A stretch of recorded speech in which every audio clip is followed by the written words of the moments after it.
আসসালামু আলাইকুম। আশা করি আপনারা সবাই ভালো আছেন। আমিও ভালো আছি। তো আপনাকে বলছিলাম যে হর্নেট 2.0 টা একটা সার্ভিস দেওয়ার পরে আমি আবার একটু টপটা একবার টেস্ট করব, পারফরম্যান্সটা টেস্ট করব। নতুন ইঞ্জিন অয়েলও দেওয়া হয়ে গেছে। তো এই ক্ষেত্রে আমি এবার একটু 300 ফিটে আসলাম, একটু দেখি এখন দিয়ে কী অবস্থা। যদিও নামা যেতে পারলে ভালো হতো, তবে এখন আপাতত শুরু হচ্ছে না।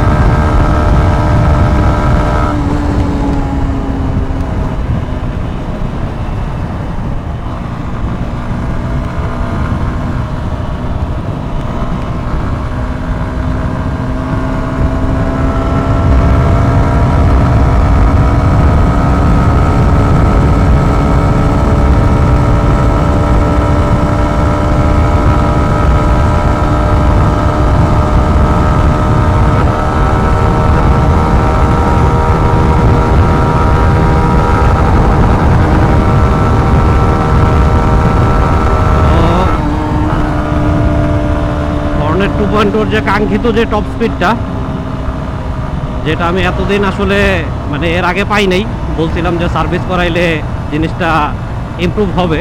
তো আজকে হর্নেট 2.0 যে সর্বোচ্চ যে টপ স্পিডটা সেটা দেখাইলাম আপনারা। এর উপরে আসলে 130-এর উপরে আমি এর আগেও যাইতে দেখি না, ইন্ডিয়া তো নাই। আর 130-তে দেখলাম লিমিটার। সো লিমিটারের উপরে তো অবশ্যই যাবে না। তো আপনারা ধরে নিতে পারেন যে 130 হলো হর্নেট 2.0 টপ স্পিড। তো এইটা চেক করার জন্য আমি আজকে আবার আসছি। আমি জানতাম যে না, আমার আগের ইঞ্জিন অয়েলটা প্লাস হলো, এই যেহেতু সার্ভিসটা বাকি ছিল, আমি ভালো মানে অ্যাকচুয়াল পারফরমেন্সটা পাবো না। তা আজকে এটা দেখাইলাম আর কি আপনাদের জন্য। আপনারা যদি মোটামুটি উইন্ড ব্লাস্ট সব কিছু ঠিকঠাক থাকে, মানে এই বাইকটার আসলে ওই আপনার লাস্ট এই পর্যন্তই যাবে, 130 পর্যন্তই যাবে। এরপরে এই বাইকটা আমি যাইতে দেখি না আর কি। আপনারা যদি মট টট করেন তাহলে আলাদা হিসাব, বাট স্টক বাইক হিসাবে এটা 130 পর্যন্তই যাবে। তো এই গেল টপ স্পিডের যে বিষয়টা। অনেকেই অনেকবার বহুবার আমার কাছে জানতে চাইছেন যে ভাই টপ স্পিড কত, টপ স্পিড কত। আমি নিজেও আসলে আগে যে টপ যেটা পাইছি সেটা নিয়ে অতটা স্যাটিসফাইড ছিলাম না।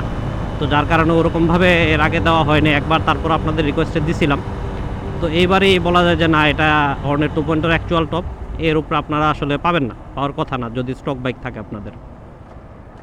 তো চলেন একটা 0 to 60 একটা রান দিই, কী অবস্থা দেখি।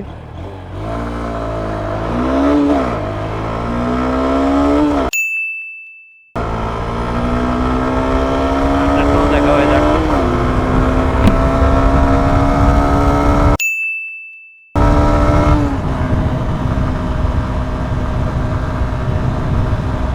তো এটা ছিল প্রথম ট্রাই, সামনে আরেকটা দিব, একটু ফাঁকা রাস্তা আছে। তো চলেন সেকেন্ড ট্রাইটা হয়ে যাক।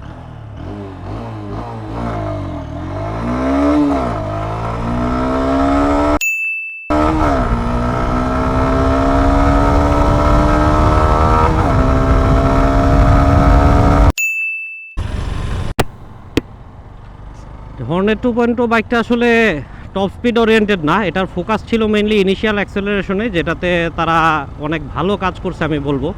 0 to 60 ভিডিওটা তো আপনারা দেখলেনই, আমি যদিও এখন পর্যন্ত দেখিনি, আমার বাসায় যে এডিট করার সময় দেখা যাবে। তো টপ স্পিড আমি তো দেখলেনি 130 পাইলাম। আমার সাথে যে এক্সব্লেড আছে আমার ফ্রেন্ডের, যেটা আমার সাথে কক্সবাজারও গেছিলো, ওই সেম জায়গাতে আমি যেখানে 130 পাইছি, আমার লিমিটার চলে আসছে, সে জায়গায় এক্সব্লেড 132 পর্যন্ত গেছে। তো এক্সব্লেড বাইকটা নিয়ে আমি বরাবরই আসলে অনেক প্রশংসা করি। নতুন করে বাংলাদেশে আবার এক্সব্লেড লঞ্চ করলো, তো এক্সব্লেডটা নিয়ে আমি একটা ডিটেল রিভিউ ইনশাল্লাহ দিব খুব সামনেই।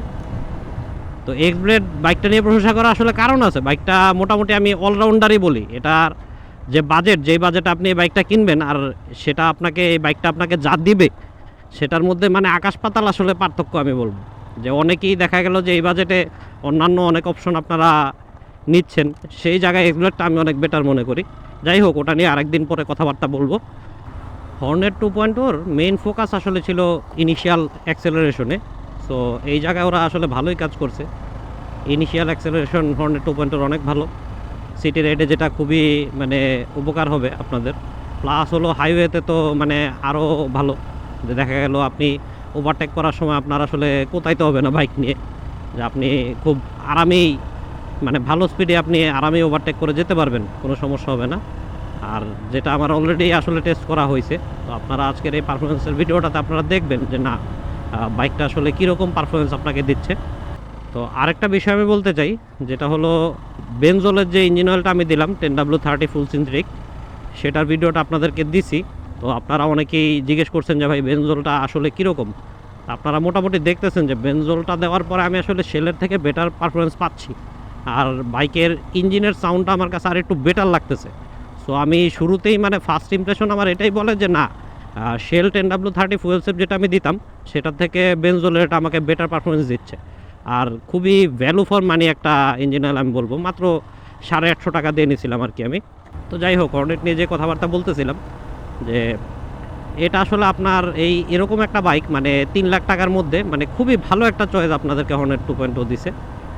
3 লাখ টাকার আশেপাশে যে বাইকগুলো আছে, জিক্সার আছে, N160 আছে, তারপরে FZ ভার্সন 4 এর দাম দিয়ে রাখছে তারা 3 লাখ টাকা, যদিও ওটা 3 লাখ টাকার আশেপাশে বাইক হওয়ার যোগ্যতা ওটা নাই। যাই হোক, তো এই যে বাইকগুলো আছে এগুলোর থেকে বেটার পারফরমেন্স আপনি অবশ্যই হর্নেট 2.0-তে পাবেন।